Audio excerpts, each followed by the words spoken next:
vahidim vahidim.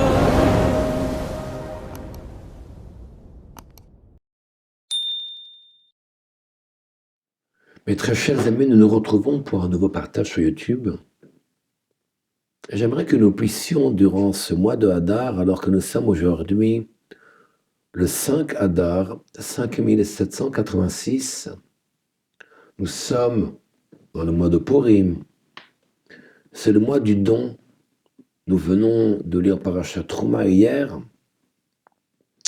Nous parlons bien sûr du demi-shekel, ce demi-cycle qu'on va donner donc à la veille de Purim, comme chacun le sait, comme chaque année.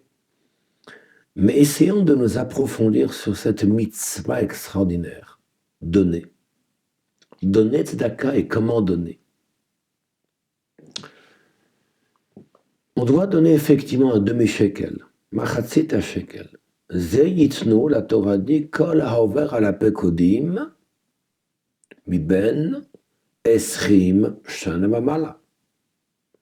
Toute personne qui avait 20 ans et plus devait donc donner ce demi-shekel, et achir lo yarbe, ve'ada lo yamit. Et achir, c'est-à-dire le riz ne doit pas rajouter, et le poum ne doit pas diminuer. Donc on doit effectivement donner un demi-shekel, machatzit à shekel.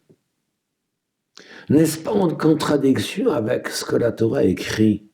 Adam mekadesh atzmo, me'at milmata, mekachin otarbe milmala. C'est écrit en Chassidut, c'est marqué dans Tanya. Un homme se sanctifie un petit peu ici-bas sur terre, on le sanctifie beaucoup d'en haut. Qu'est-ce qu'il est demandé? Pitronik et pitroshel machat. Hachem demande, faites-moi un effort comme l'ouverture du chat d'une aiguille. Vani eftach lachem ki pitroshel olam. J'ouvrirai pour vous comme les portes du sanctuaire. Est-il nécessaire de préciser qu'il faut donner un demi-shekel, alors qu'on pourrait très bien se contenter de donner, quelle que soit la somme, un cent, peu importe, Mahamat, un tout petit effort. Pourquoi un demi-shekel? De manière générale, lorsque deux personnes sont associées, une chute-foot, c'est chetzi-chetzi, chacun met la moitié. Tu ne peux pas dire je suis associé avec autrui, tu mets 80%, je mets 20%. Ce n'est pas ça le vrai chute-foot, une association. Devant Akadosh Baruch Hu avec Hachem, nous sommes censés être associés à moitié. C'est bien le son du machatzit à shekel. Le demi-shekel, ça veut dire que chacun fait chatzider à la moitié du chemin. Mais est-ce là qu'Hachem nous demande de faire la moitié du chemin? Et si quelqu'un fait un effort minimaliste de base, un tout petit effort, celui qui n'a pas l'habitude de prier, mais qui ne va pas faire la moitié de la tuile, il va réciter une ligne. Pour lui, c'était très difficile. Il n'arrive pas à lire, il ne sait pas, peu importe. Va-t-on dire que l'effort qu'il a réalisé n'est pas un effort et qui n'est pas valable? Est-ce que cet effort n'a pas de valeur devant Hachem? Et pourtant, le principe, Adam, l'homme, Mekadesh Atzmo Me'at, l'homme se sanctifie un petit peu. Il dit bien Pirkei Avot, est mort Me'at Va'aseh Arbe. Parle peu et fait beaucoup. Alors certes, on parle ici de faire, mais on n'a jamais ici donné une dimension, un chiffre, une médida, un compte, une évaluation quelconque. L'effort que l'homme va réaliser, eh bien, ça serait une chose qui sera très bien. Et nous voyons ici une grande chose. La bonté d'Hachem, la miséricorde d'Akadosh Baruch Hu, c'est de donner finalement à l'homme, de lui dire que si tu fais un effort quelconque envers moi, je considérerai à ton égard comme si tu étais associé avec moi à 50%. Ça, c'est la force. Même si quelqu'un n'a pas investi la moitié des choses, même s'il n'a pas fait Chatzi Derech, mais le fait qu'il fasse ne serait-ce un Mahamat, que l'échoue un effort quelconque, Nershav, c'est considéré que la paix devant Borolam, le créateur du monde, comme s'il était associé à Chatzi à la moitié.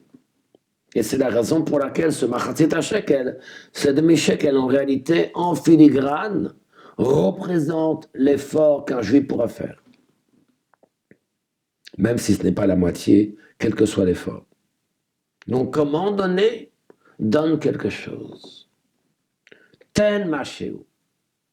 Un juif ne peut pas dire durant l'année, je ne fais que recevoir de Dieu et je ne donne rien à Hachem. Tu ne donnes pas ton temps. Tu ne donnes pas un temps pour prier. Tzedaka de temps à autre quelque chose. Hachem te donne. Bnei chayom zenereviche. Il te donne tout ce que tu as besoin. Tu as envie, tu as une femme, tu as des enfants, tu as une situation, tu as une structure intellectuelle. Ma notnim le boré olam. Qu'est-ce qu'on donne à Hachem? Quelqu'un va dire, moi, j'aurais bien voulu, mais je ne peux pas donner Chassider à la moitié du chemin. Je ne suis pas encore à ce niveau-là. Hachem ne te demande pas de donner Chassider. Ce qu'Hachem te demande, c'est Mahamatz, un effort quelconque. Lorsque nous regardons cette parashat Trouma qu'on a lu hier, qui est extraordinaire, la Torah nous parle de 3 prélèvements, Gimel Trumot.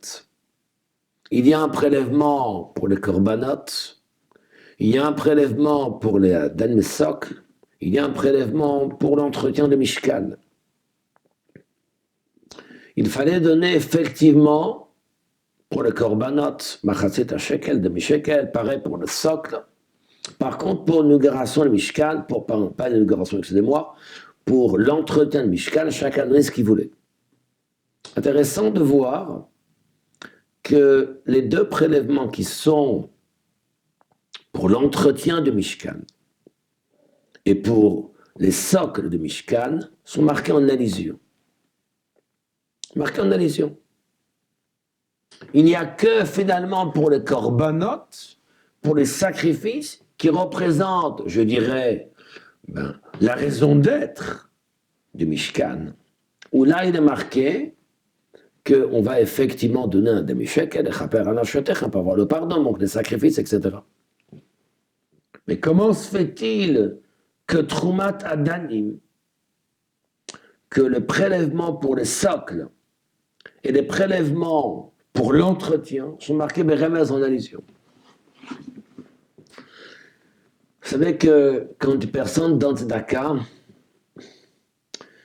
il y a ce qu'on appelle les pionniers, il y a ce qu'on appelle ceux qui sont présents sur la scène et ceux qui viennent après l'événement.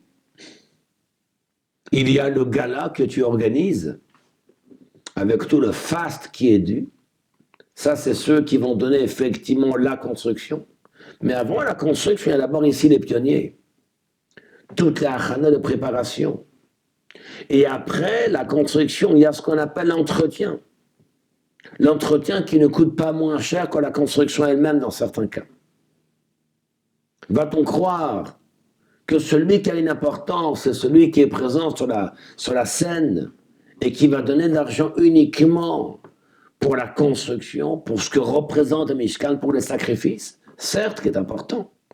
Mais qu'est-ce que nous faisons de toute la achana préparation, les fondations?